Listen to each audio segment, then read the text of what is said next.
Sheva's Ohad Naharin, and it was already an iconic piece. The company had performed it many times, in Israel and around the world.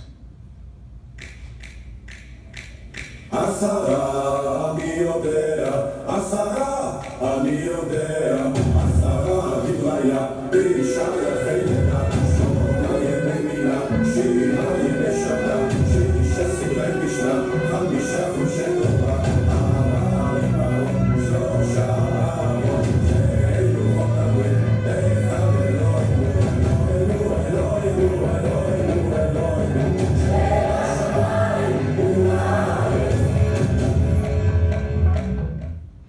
What was so offensive about this piece wasn't the fact that they used a rock version of a Passover song.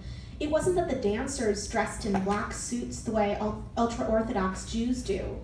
And it wasn't even the movements themselves.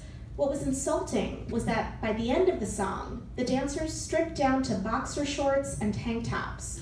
And that, according to Orthodox Judaism, is immodest. Rabbi Yitzchak Levi was the culture minister at the time. The Jubilee performance, which is supposed to represent our cultural identity, must respect us. Now, the costumes in that piece were inappropriate and disrespectful, and that was offensive to the part of the population who were not willing to see that kind of dress. Rabbi Levi was one of the moderates.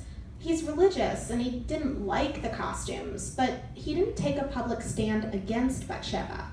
But that was the argument coming from the ultra-Orthodox parties.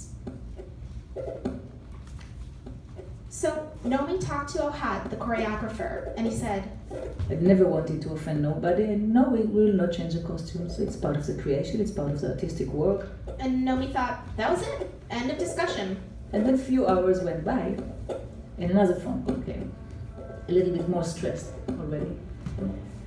And again asking the question, and then coming with a few more arguments, why it is important, and what's offending about it, and so on. And we were trying to manage a civil discussion about it, you know, what exactly is offending for you. And if we change that, what will happen to the other element? If you look for something to be offending, you'll find many offending elements in it. Nomi and Ohad stood their ground. We asked to be released from the show because we didn't want to be under that pressure. We didn't want to be offending to nobody. But when all the other performers caught wind of it, they said if Batsheva didn't go on, they wouldn't go on. Gradually, tension subsided.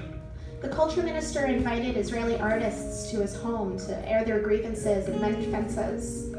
Overall, the Gatke scandal, as it came to be known, opened a national discussion about censorship and freedom of speech. Ohad Naharin's Echad Mi Yodea took on new layers of meaning and came to represent something much bigger. Freedom, complete freedom of expression, freedom of the individual, and it's a great freedom of the body.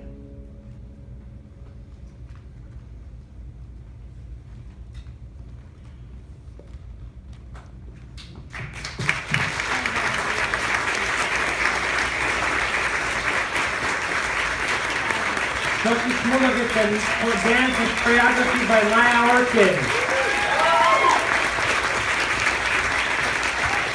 For a second, and at least for a day, for today, look back at 68 years and smile. A lot has happened, good, bad, but we can all agree it's been quite the trip. So let's call today a well-deserved rest and just rejoice. Happy Independence Day, Yom Ha'atzmaut Sameach, and thank you all so much for being here.